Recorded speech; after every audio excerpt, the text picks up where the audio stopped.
मु ब्रह्मपुरवासी अनेक वर्ष है मौलिक समस्यार समाधान कर निम्न वर्गर लोक मान सेवा करसी एवं आमर निर्वाचन लड़वा हूँ आम समस्त गोटे गणतांत्रिक अधिकार मु लोक मान अधिक सेवा कर निर्वाचन लड़ुची देखु मु सत्य पथरे चली मोर कौन व्यवसाय बा मु नेता मंत्री नुह मु गोटे साधारण परिवार महिलाटीए मु महाप्रभु विश्वास करी ब्रह्मपुरवासी आस्था और भरोसा रखी मो निजर मो विश्वास रही मु लोक सेवा करने को चाहूँगी मत ईश्वर निश्चिंत मु जो कर्म करी मोर कर्मर फल देवे एवं से आशा से आकांक्षा नहीं मु निर्वाचन लड़ुची समस्या रही ब्रह्मपुर में आगामी दिन में कौन आप निर्वाचित होती कौन कर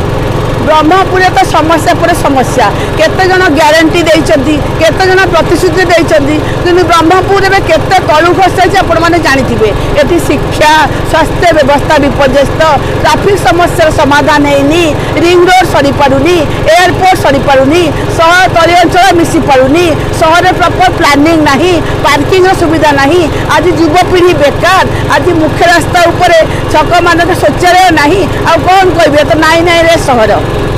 विजेडर 5-5 विधायक सहित आप लड़ाई कर लड़ाई कि देखु जनसाधारण देखी दीर्घ 25 वर्ष गोटे सरकार चली कौन प्रगति होती समस्त सम्मुखें तेणु किए बड़ नेता ठिए हूँ छोट नेता ठिए हूँ मोर उद्देश्य ब्रह्मपुरवासी सेवा करें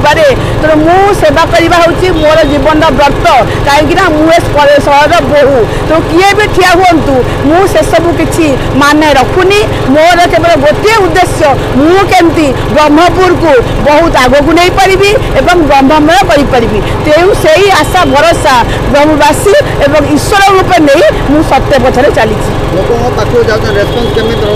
लोक पाखु जाऊँगी लोक मत बहुत स्वागत संबोधना दौरान बहुत खुशी भी होती आ पिला माने तो नाची उठुंट जे आमर सरिता माँ आसिले आ महिला मानक से गोटे कथा माँ ब्रह्मपुर केबे परिवर्तन हम आज प्रथम कि आप जड़े महिला ब्रह्मपुर विधायिका हुंती आम आशा रखीचु निश्चित परिवर्तन हम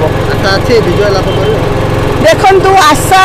बा निराशा एसबू तो मोर कि मोर गोटे से ईश्वर कहीं मुझ सत्य पथर पूजारिणी महाप्रभु मोर अकट विश्वास जहाँ करने कथा प्रभु करेंगे आ प्रभु चाहिए असंभव संभव हम।